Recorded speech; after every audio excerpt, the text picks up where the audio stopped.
Olá, colegas. Espero que esteja tudo bem com vocês. Hoje a gente iniciará mais uma disciplina, enfermagem clínica cirúrgica, mais um importante setor onde nós podemos desempenhar nossas funções. E antes de começar a nossa disciplina, eu gostaria de sempre sugerir, para que o aprendizado de vocês sejam mais enriquecidos, que busquem outras literaturas. Não foquem somente aqui no slide que eu passo para vocês ou na apostila que a instituição ETEG disponibiliza para vocês também. Eu deixo meu contato aí, o meu e-mail, para que vocês possam enviar críticas, sugestões, dúvidas, e também o grupo de WhatsApp onde a gente pode discutir, seja qual for a dúvida de vocês. Então, a partir desse momento a gente inicia mais uma disciplina. Então, pessoal, o centro cirúrgico ele é um setor importantíssimo, porque é um setor que nos traz muita responsabilidade.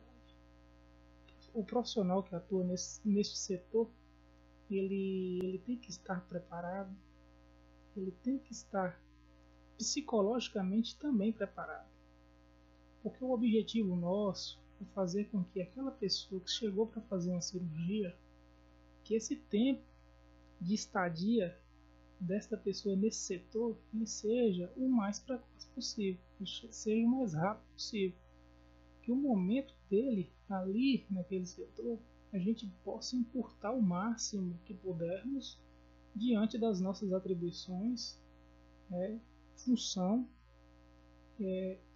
eficiente, trabalho eficiente, para que a gente possa reabilitá-lo o mais precoce possível. Até porque, pessoal, não existe uma cirurgia simples.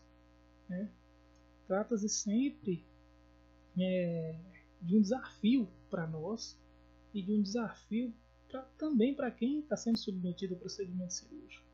Porque o momento que ele traz medo, cada um reage de uma determinada forma, a pessoa tenta se proteger do sofrimento dela, muitas vezes esse sofrimento ele não é passado para nós, a pessoa sofre internamente e nós temos que tentar identificar esses possíveis desafios que surgem durante o momento em que formos trabalhar nesse setor.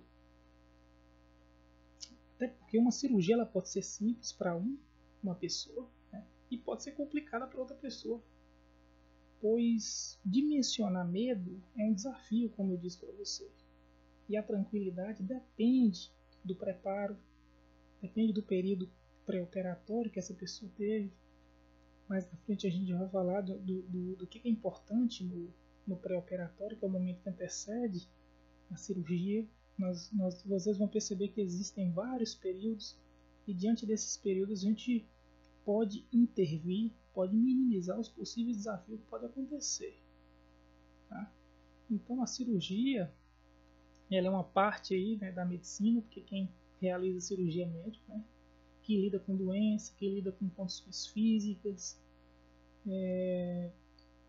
e assim a gente possa poder reabilitar essa pessoa o mais precoce possível diante das nossas atribuições, correto? O centro cirúrgico ele possui algumas características singulares, únicas desse setor. Todo setor dentro do hospital ele tem a sua complexidade, mas quando a gente fala do centro cirúrgico, a gente observa uma complexidade maior, porque não é regra geral, mas os hospitais eles seguem protocolos rígidos, principalmente que não haja infecção no centro cirúrgico. E pensando nisso, o acesso também é restrito. O acesso é restrito entre profissionais que trabalham no hospital, O que acontece? Dá um exemplo para vocês. Se você é um profissional do setor da clínica médica, você não pode ficar transitando em determinado setor no centro cirúrgico. Entendeu? Então, algumas áreas, nós vamos estudar mais na frente, as áreas que são restritas, enfim, a classificação de áreas também, e vocês vão perceber que mesmo dentro de um determinado hospital, um profissional de um determinado setor não pode adentrar ao centro cirúrgico, porque existem protocolos, como eu disse, e esse protocolo é no sentido de minimizar riscos relacionados à cirurgia, infecções hospitalares, erros médicos, que acontecem muito. Então essa restrição é nesse sentido. E pensando nisso, para que seja possível minimizar estes erros, os profissionais eles devem ser qualificados, muito qualificados. Os profissionais de determinados setores do hospital, principalmente da clínica cirúrgica, eles passam por capacitações internas constantemente. A gente chama isso de educação permanente, que é como se fossem reuniões sistematizadas no sentido de minimizar. Na verdade, é feito um levantamento, um diagnóstico situacional dos principais erros do setor. E aí, dentro de um prazo, seja quinzenal, mensal, ele vai depender do protocolo do hospital, existem educações permanentes, que são reuniões, capacitações, para que aquele erro seja corrigido. Ou nem todo erro ele é corrigido 100%, mas pelo menos minimizado. Então isso requer profissionais altamente capacitados, qualificados para o cargo. E no setor também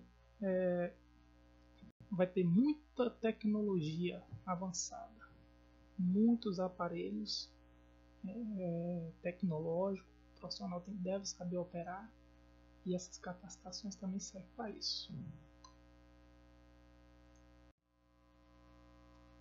Aqui nós temos a definição de cirurgia.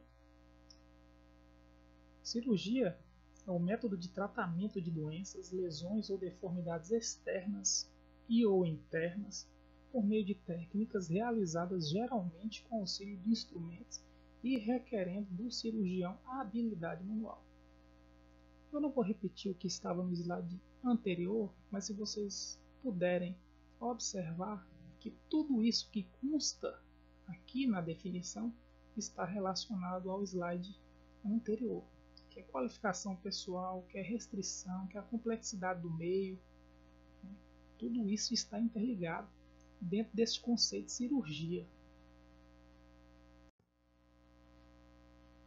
Toda cirurgia ela tem uma finalidade, ela tem uma natureza, ela tem uma justificativa do porquê aquela pessoa encontra-se ali naquele momento. Então, a cirurgia ela pode ser diagnóstica,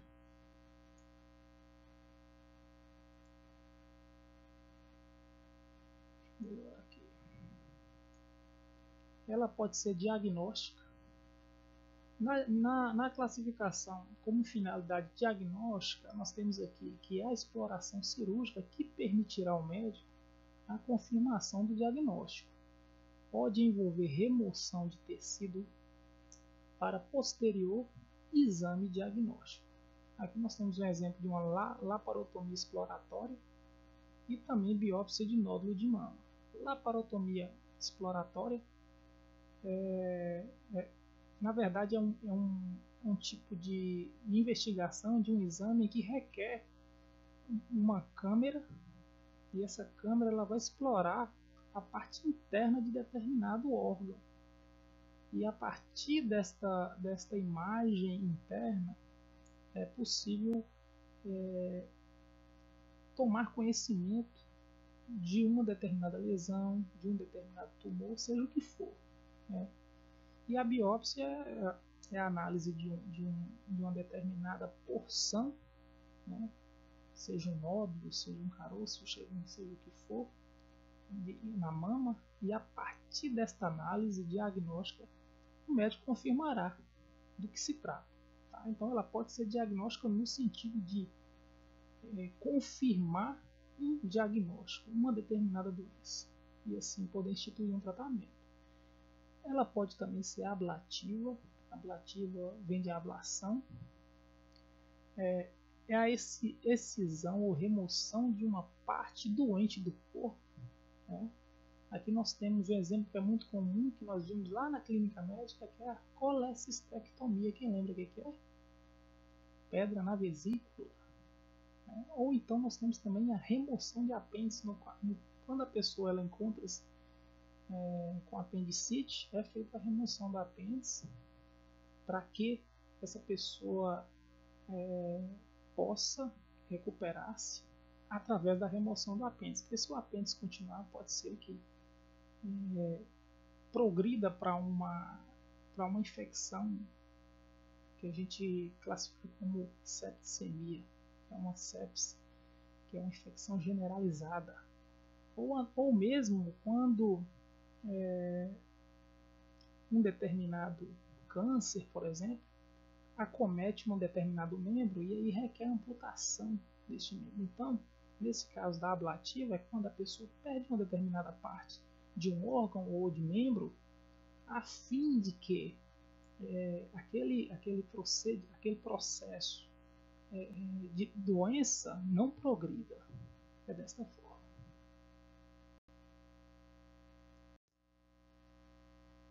Temos também a cirurgia com finalidade paliativa, né, que vem de paliar, aliviar, reduzir a intensidade dos sintomas da doença.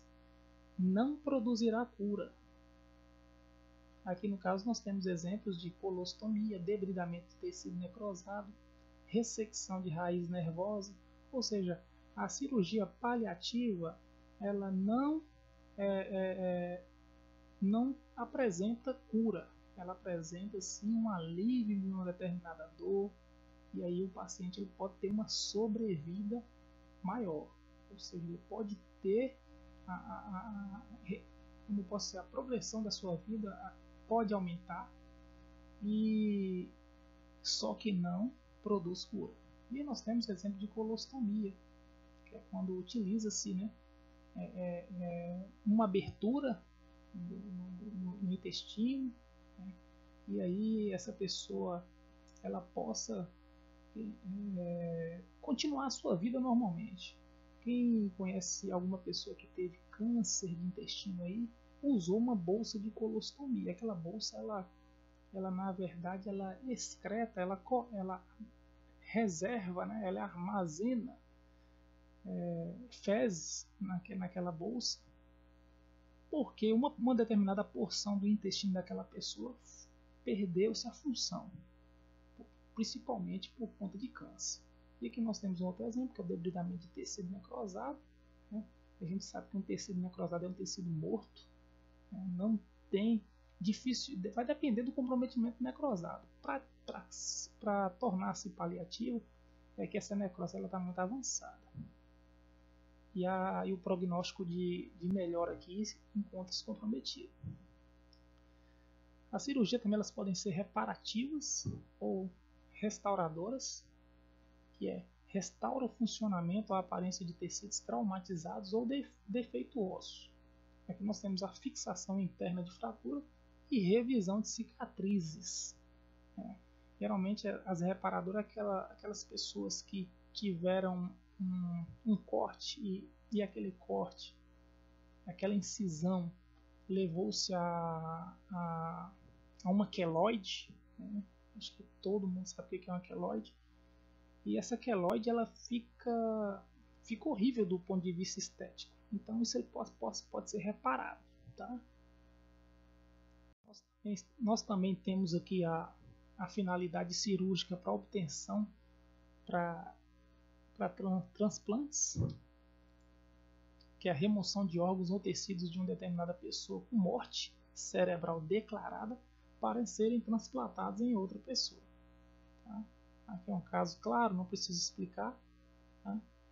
construtora restaura uma função perdida ou reduzida como resultado de anomalias congênitas, reparo de fenda palatina, fechamento de septo atrial defeituoso. A criança nasceu com uma intercomunicação atrial, né? Vocês viram lá na anatomia do sistema cardíaco que os átrios eles comunicam-se apenas com ventrículos. E quando aqui ocorre uma comunicação entre átrios, é o que chamamos de sopro cardíaco. Isso é uma condição patológica. Então, muitas vezes, é realizada uma cirurgia, no caso construtor, é feita uma reconstrução da parede interatrial. Tá? Desta forma funciona. Temos também a cirurgia com finalidade cosmética, realizada para melhorar a aparência pessoal. Aqui tem a blefaroplastia, para corrigir deformações na pálpebra, e a rinoplastia, que é o exemplo que eu trouxe para vocês aqui. Ó. Aqui nós temos uma elevação, né? A gente fala nariz de tucano, né? E aqui foi corrigido, né? Através de uma cirurgia cosmética remodeladora, e a pessoa perdeu essa elevação aqui.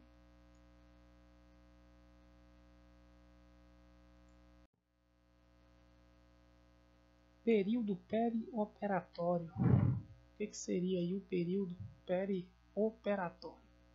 O período perioperatório ele abrange todos esses três períodos, que é o período pré-operatório, período que antecede a cirurgia, o período intraoperatório, vai desde a chegada do paciente na mesa de cirurgia até o fim da cirurgia, e o período pós, que é o momento em que o paciente ele deixa o centro cirúrgico.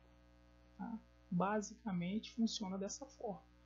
Mas a gente vai trabalhar cada período desse de forma devagar, lentamente, para que a gente possa estar compreendendo cada período, porque todos os períodos aqui são importantíssimos. A interligação entre eles está relacionada ao sucesso que será obtido, né, ou não, ao final do procedimento cirúrgico.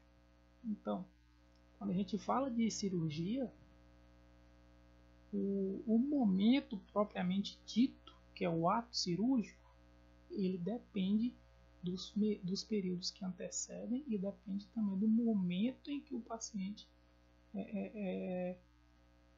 esteja na mesa de cirurgia. E mais ainda, os cuidados que se deve ter no período pós-operatório, seja no pós-operatório imediato e na alta do paciente também. Tá? Então, estes três períodos aqui a gente vai ver com muita calma para que vocês possam compreender.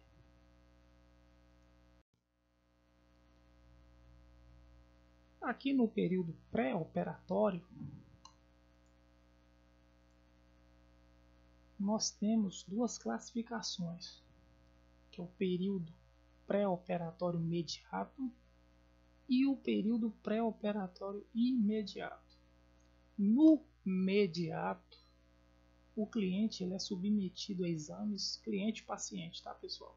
É submetido a exames que auxiliam na confirmação do diagnóstico e que auxiliarão o planejamento cirúrgico, o tratamento clínico para diminuir os sintomas e as precauções necessárias para evitar complicações pós-operatórias.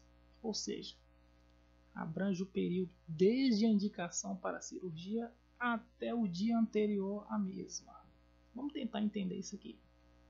Vamos supor que um paciente ele chega lá na UBS, o trabalho na estratégia de saúde da família.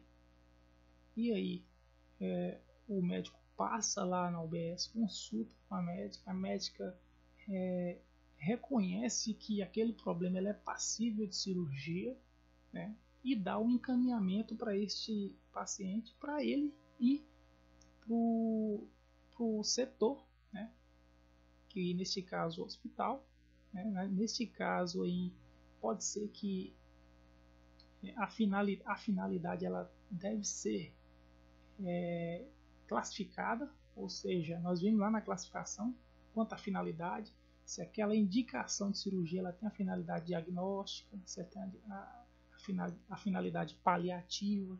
Então, vai depender do problema da pessoa. Então, abrange o período desde a indicação, ou seja, quem indicou foi o médico, até o dia anterior desta cirurgia. Tá? Vamos tentar diferenciar aqui agora. Pré-operatório imediato corresponde às 24 horas anteriores à cirurgia e tem por objetivo preparar o cliente para o ato cirúrgico mediante os seguintes procedimentos: jejum, limpeza intestinal, esvaziamento vesical e preparo da pele. Preparo da pele e aplicação de medicação pré-anestésica. Então aqui vocês podem perceber que a diferença básica do imediato, o pré-operatório imediato, ele encontra-se mais próximo do ato cirúrgico do que o imediato. O imediato ele vai desde quando? Ele vai desde a indicação, que foi o momento que ele passou lá no PSF, lá na atenção primária, e foi seguido uma determinada quantidade de passos para que ele chegasse até aqui nesse período imediato, que é o quê? Que corresponde a 24 horas anterior à cirurgia, tá? Que é aquele período mais próximo, 24 horas da cirurgia. Correto, pessoal?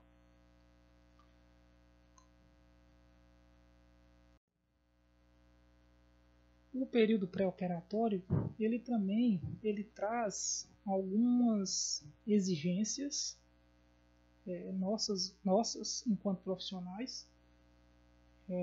Uma delas importante é o preparo psicológico e espiritual, porque como eu disse lá no início da aula, o ato cirúrgico ele traz medo para a pessoa. Ele traz receio de não dar certo, de acontecer algum erro, de acontecer alguma fatalidade, de acontecer qualquer pensamento negativo passa na cabeça desse paciente. E neste momento encontra-se a nossa atuação enquanto profissionais. Podemos inserir nesse período aí também o apoio de um profissional da psicologia. Alguns profissionais têm este profissional apto para que seja para que dê suporte a essa pessoa e aí a gente possa diminuir essa ansiedade, porque a ansiedade leva a um desequilíbrio. Isso pode fazer com que a elevação dessa pressão aumente, ou seja, uma série de fatores negativos podem contribuir para o insucesso da cirurgia. O outro item é o jejum. E o jejum ele é visto como um ato indispensável, né, porque ele é solicitado como exigência, principalmente por grande parte das cirurgias. E ela é determinada pelo tipo de anestesia também. Depende muito disso. Tá? Quando o paciente ele se encontra internado no dia anterior da cirurgia e a cirurgia já estiver agendada para o período, por exemplo, da manhã, geralmente na véspera do procedimento o paciente ele recebe uma dieta leve, principalmente no jantar.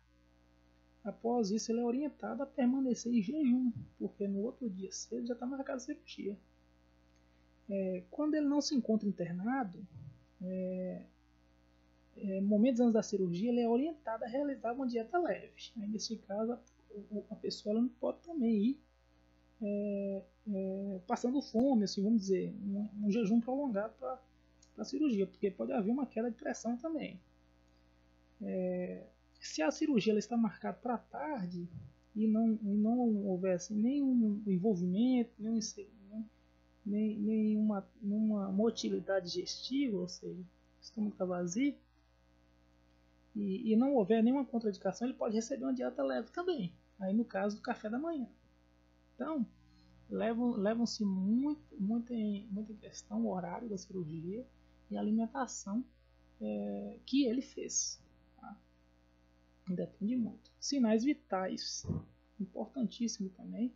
Como eu disse, a ansiedade ela pode provocar alteração nos sinais vitais. Se o paciente ele tiver medo, receio de que tudo dê errado, ele vai ter um ataque cardíaco. O coração dele vai bater de forma acelerada, a pressão vai elevar. Então, o monitoramento dos sinais vitais é importantíssimo, principalmente os relacionados ao coração. Mas temos que dar ênfase também aos outros sinais vitais, temperatura, né, sinal vital importantíssimo. E o período pré-anestésico. Nós vamos falar mais na frente do período pré-anestésico, nós vamos ter um momento específico de falar de anestesia, porque a anestesia elas são drogas prescritas, né? É o médico que prescreve esses medicamentos. E ele tem uma finalidade de conferir maior conforto à pessoa, porque dor, ninguém é obrigado a sentir dor.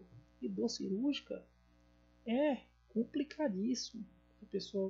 A cirurgia ela pode ocorrer com incisão, com abertura, com corte, e para isso precisa de um anestésico eficiente. Normalmente esses pré-anestésicos são administrados 1 a 2 horas antes da cirurgia.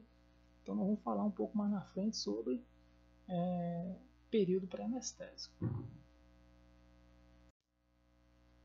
Nós temos aí mais algumas atribuições ou cuidados que a gente tem que ter durante o período pré-operatório.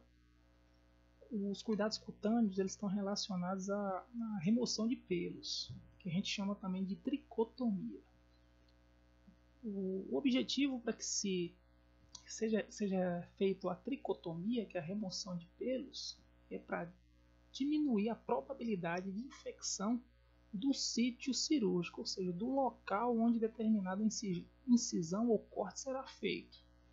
Porque os pelos eles contribuem para um processo infeccioso caso não seja removido. Então, cada hospital ele apresenta um protocolo específico de remoção de tricotomia e o período que será feito este procedimento. Tá? Não vou falar aqui para vocês quanto tempo é feito antes da cirurgia, porque leva em consideração o protocolo de cada hospital. Né?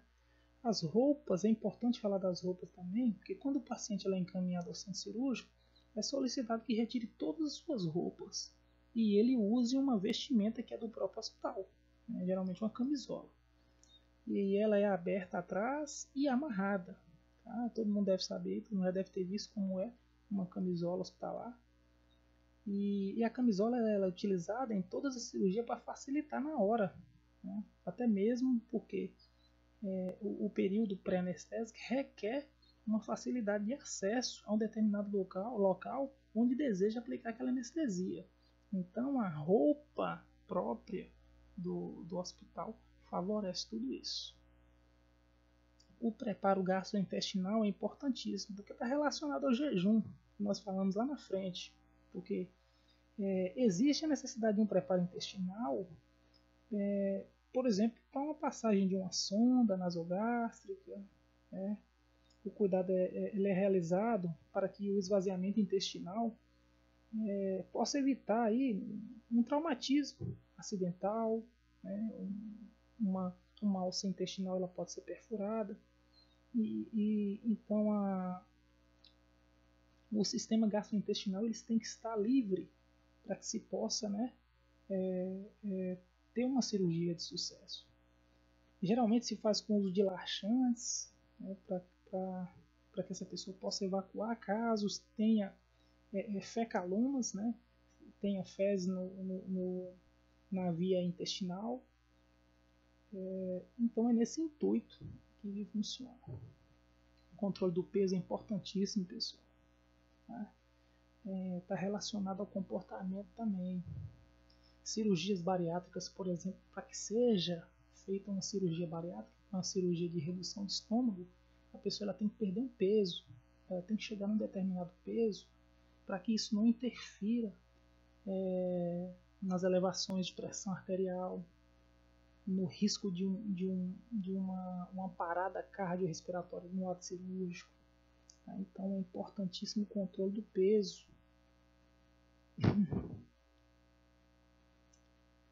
Até mesmo para quando se deseja administrar uma determinada quantidade de medicamento.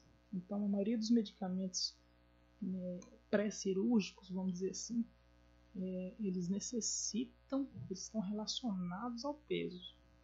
Então, a gente pede sempre que a pessoa que vai, principalmente nas cirurgias eletivas, nós vamos ver um pouco lá na frente as diferenças cirúrgicas também. As cirurgias eletivas são aquelas cirurgias que não são urgentes, tá? E que para a pessoa poder fazer uma cirurgia eletiva, muitas vezes ele tem que atingir um determinado peso. E quando ele não atinge, essa cirurgia ela é postergada, ela é deixada para depois, até que esse peso seja atingido. No início da aula eu havia falado sobre a restrição que um centro cirúrgico apresenta.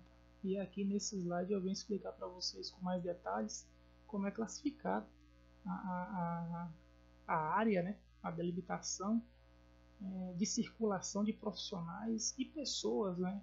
Porque quem está acompanhando uma pessoa que vai fazer um procedimento cirúrgico é o próprio familiar, uma pessoa próxima. E essa pessoa que está ali no hospital como acompanhante, ela não pode ficar deslocando para todas as áreas dentro de um hospital, ainda mais no centro cirúrgico. E como eu disse também, alguns profissionais de outros setores também não podem deslocar-se de forma aberta, de forma permissiva em qualquer lugar dentro de um hospital. E aí, para isso, nós temos aí essa classificação, que é a área classificada quanto ao risco, né? Quanto ao risco, que risco? O risco é relacionado, qualquer risco negativo, né? Todo risco é negativo.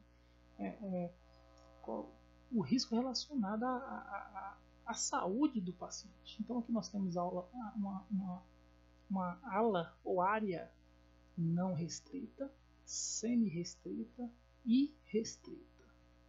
Tá? Então a restrição ela está de cima para baixo. Essa é a área mais segura, a mais ou menos segura e a menos segura. Tá? A não restrita são as áreas de circulação livre, tá?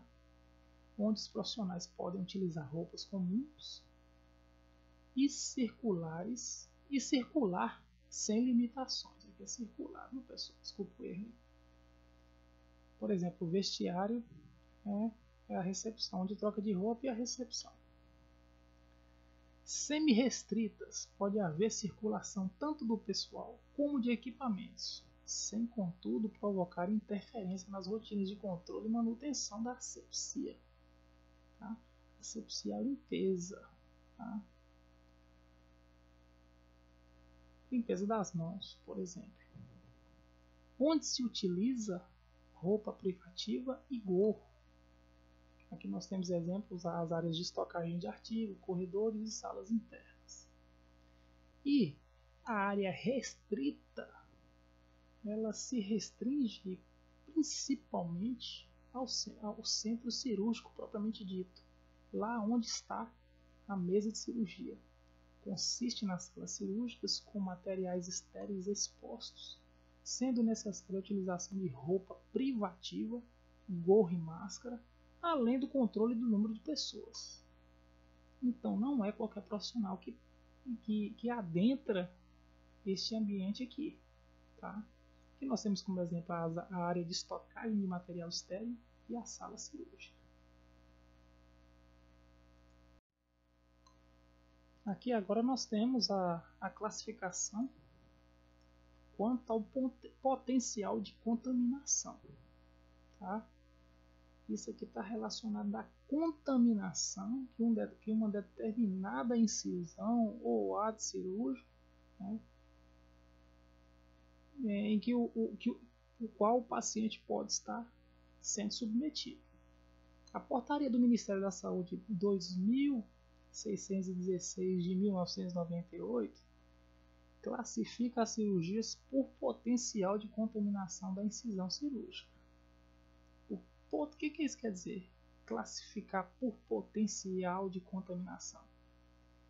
Que isso quer dizer que algumas cirurgias elas vão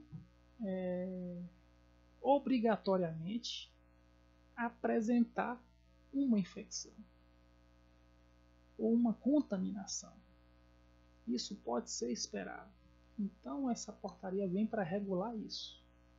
E a classificação da cirurgia deverá ser feita no final do ato cirúrgico pelo cirurgião, de acordo com as seguintes indicações. Que é o próximo slide aí que a gente vai ver agora. Então, a classificação quanto a este potencial, nós temos aqui as cirurgias classificadas como limpas.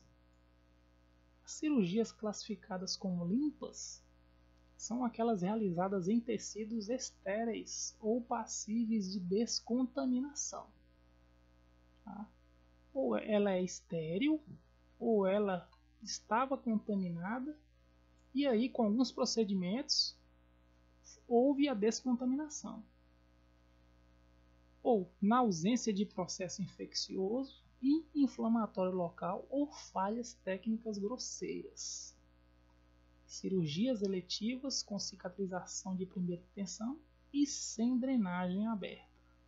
Ou seja, aqui nós temos uma série de opções que possa levar a uma cirurgia ser classificada como limpa. Até erros, como a gente viu aqui, falhas técnicas, elas podem ser corrigidas aqui na cirurgia limpa. Cirurgias em que não ocorre penetração nos tratos digestivos, respiratório ou urinário. Aqui nós temos cirurgia cardíaca, cirurgia vascular, procedimentos ortopédicos seletivos. São classificados como cirurgias limpas. Tá?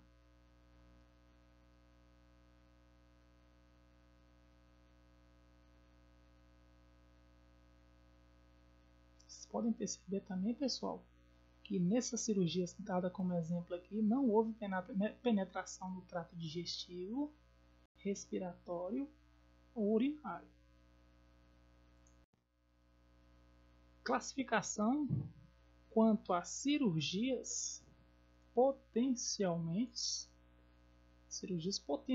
contaminadas. São aquelas realizadas em tecidos colonizados por flora microbiana pouco numerosa ou em tecidos de difícil descontaminação, na ausência de processo infeccioso e inflamatórios com falhas técnicas discretas no transtorno operatório.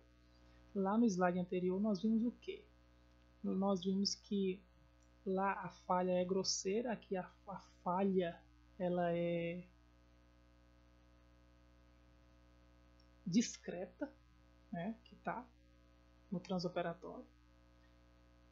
E aqui também fala que a flora é pouco numerosa ou em tecido de difícil descontaminação.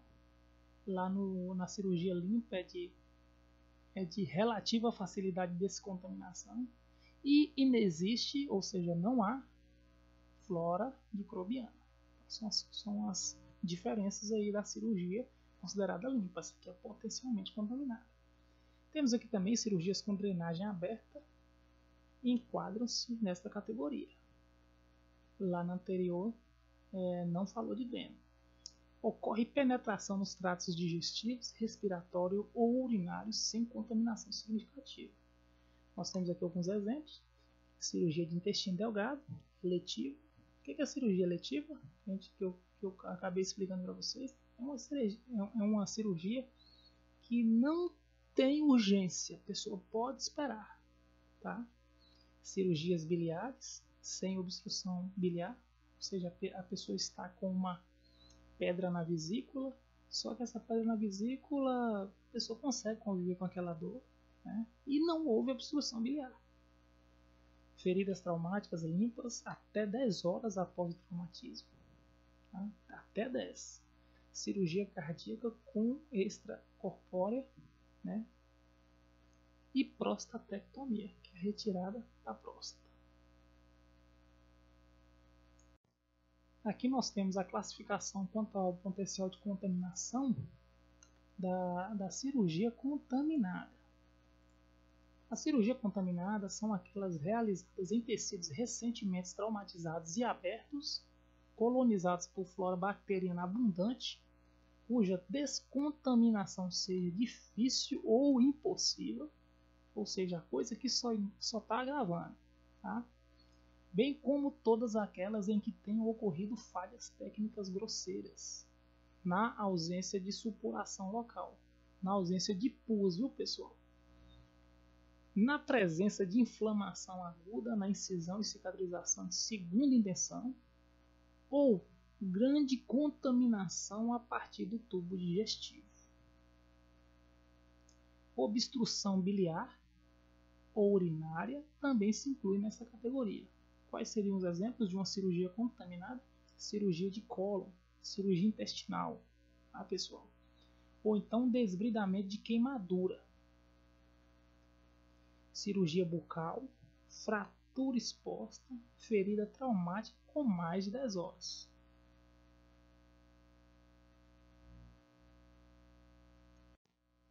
E por fim aqui, a classificação de uma cirurgia no seu pior grau, né? Cirurgia infectada.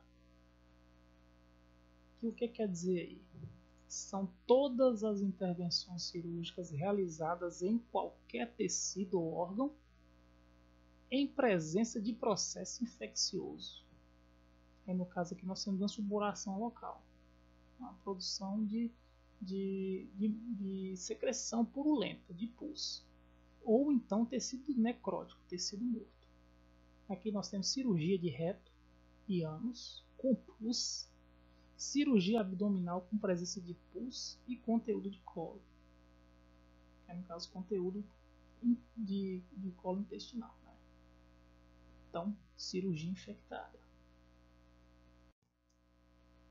Finalizando essa aula aqui de prioridades de intervenção cirúrgica, pessoal, vocês podem perceber que período pré-operatório não abrange só isso aqui que eu trouxe para vocês, não. Tá? Como eu sempre digo no início de todas as aulas que eu sempre dou para vocês, eu preparo material para vocês, vocês têm que buscar literaturas, bibliografias. Quanto maior o número de bibliografia ou literaturas, vocês podem perceber que as informações muitas vezes elas são as mesmas, só que ditas de uma forma diferente. As classificações abordadas aqui hoje vão ser as mesmas, mas pode ser que um determinado autor ele traz mais informações do que um outro. Daí a importância de ter acesso a pelo menos 3 bibliografias sobre um tema, no mínimo 3. Tá? Então, para fechar aqui, nós temos prioridades de intervenção cirúrgica. O que seria uma prioridade de intervenção cirúrgica? É aquela cirurgia. Será que eu posso fazer agora? Será que eu posso deixar para depois? Uma cirurgia que é de emergência, não é de emergência, é necessária, né? Então esse quadro aqui, ele vem assim explicar para vocês, deixar bem claro para vocês o que é uma classificação de uma cirurgia emergencial, uma classificação de uma cirurgia de urgência, uma cirurgia que é necessária, uma cirurgia que é eletiva e uma cirurgia que é opcional. A pessoa pode optar. Então vamos lá. Quando eu falo que uma determinada cirurgia ela é classificada como emergencial, preciso fazer aquilo ali, a indicação da cirurgia é que ela seja sem demora. Tá? Sem demora. Qual seria um exemplo? Obstrução intestinal, sangramento intenso. Porque, veja bem, Se essa obstrução intestinal ela não for corrigida, pode ser que esse intestino ele venha a ser perfurado, que pode levar a uma sepse, né, ou uma septicemia, que é uma infecção generalizada. Ou então, um sangramento que é intenso e se ele não for contido, pode levar a um choque hipovolêmico, que é o quê? Que é a perda sanguínea,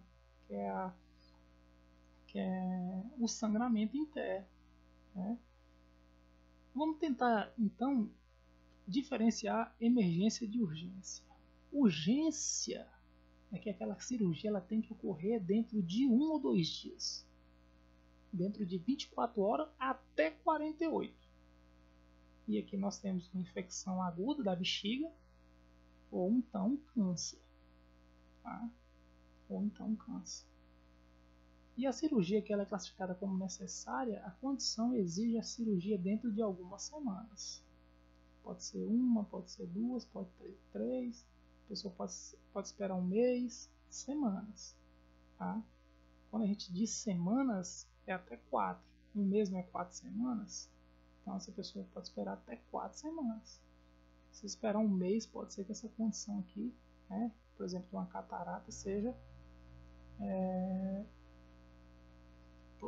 progrida para uma piora.